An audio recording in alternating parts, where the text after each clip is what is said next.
আসসালামু আলাইকুম। Hi, hello, নমস্তে, how are you? I am fine, thank you. আজকের ভিডিওতে দেখবেন পাকশি লালন শাহ সেতু এবং হার্ডিং ব্রিজের করুণ কাহিনী। তাহলে চলুন ভিডিওটি শুরু করা যাক। ভিডিও আর শুরু করব কি, ভিডিও তো শুরু হয়ে গেছে। আজকের ভিডিওতে আছে আমার বন্ধু এবং বন্ধুর গার্লফ্রেন্ড, আর সাথে আছে আমার প্রাণের ছোট ভাই অ্যাবেডিং বয় শরীফ খান। সামনের ভিডিও অন করতে না করতে চোখে পড়লো কালো বোরকা পরা একটা মহিলা। তারপরে হঠাৎ মনে হলো এটা তো মহিলা না, এটা তো আমার বান্ধবী ছদরদির মামি।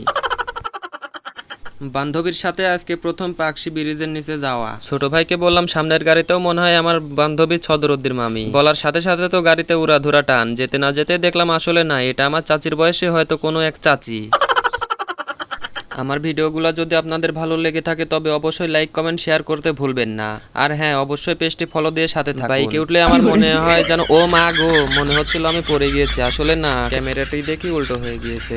এই রাস্তাটি অনেক সুন্দর লাগতেছিল তাই ভিডিও করতেছিলাম। আপনারা যদি এই রাস্তাটি চিনে থাকেন তাহলে অবশ্যই কমেন্ট করে জানাবেন। এই রাস্তায় নাকি দিন দুপুরেও ডাকাতি হয়, তাই দেরি না করে হুট করে চলে আসলাম রূপপুর পারমাণবিক বিদ্যুৎ কেন্দ্রের কাছে।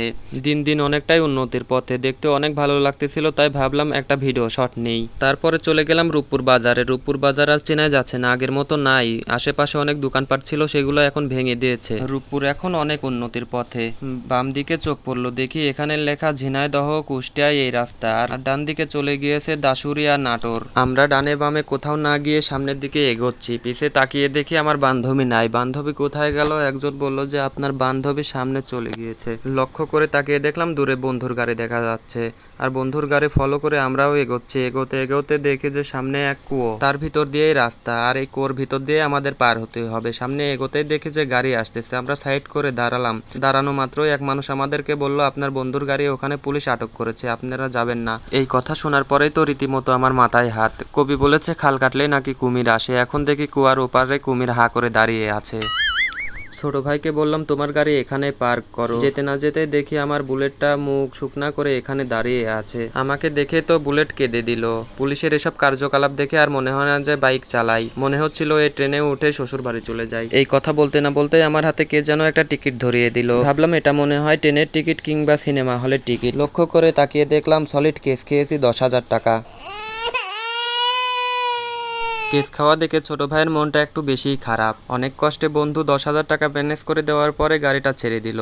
তখন প্রায় সন্ধ্যা 7টা বাজে। টেনশনে আর কিছু ভালো লাগতেছিল না, ঘুরতে যাওয়ার মজাটাই শেষ। তারপরে মনে হলো বান্ধবী অনেক দূর থেকে এসেছে, তাকে ব্রিজের নিচে নিয়ে যাওয়া উচিত। মানুষজন যখন ঘরে ফিরতেছিল তখন আমরা যাচ্ছিলাম। কেমনটা লাগে, কি আর করার, পুলিশের জন্য সব ভেস্তে গেল। ব্রিজের নিচে যেতে না যেতে দেখি দোকানপাট সব বন্ধ করে আপেল কাপেল জুড়াই জুড়াই এরা সিঙ্গেল সবাই বাড়ির দিকে রওনা দিয়েছে।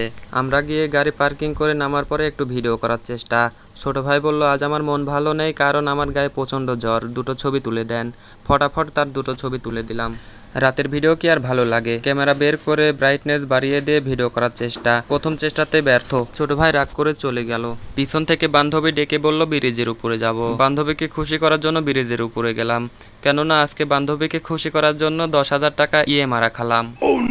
রাতের বেলায় ব্রিজের উপর থেকে আসলে অসাধারণ লাগতেছিল। পারমাণবিক বিদ্যুৎ কেন্দ্রের জন্য অস্থির দেখা যাচ্ছিল ভিউটা। যতই ভালো লাগুক না কেন মাথায় টেনশন। পিছনে তাকিয়ে দেখি বান্ধবী টিকটকে আসক্ত, নিজেও একটু টিকটক করার চেষ্টা। মুখে হাসি মনে টেনশন। অবশেষে বাড়ি ফেরার পালা। ভিডিওটি যদি ভালো লেগে থাকে তবে অবশ্যই লাইক কমেন্ট শেয়ার করতে পারেন। আর হ্যাঁ, পেজটি ফলো দিতে ভুলবেন না। আপনার উৎসাহ আমার পথ চলার সঙ্গী। Thank you.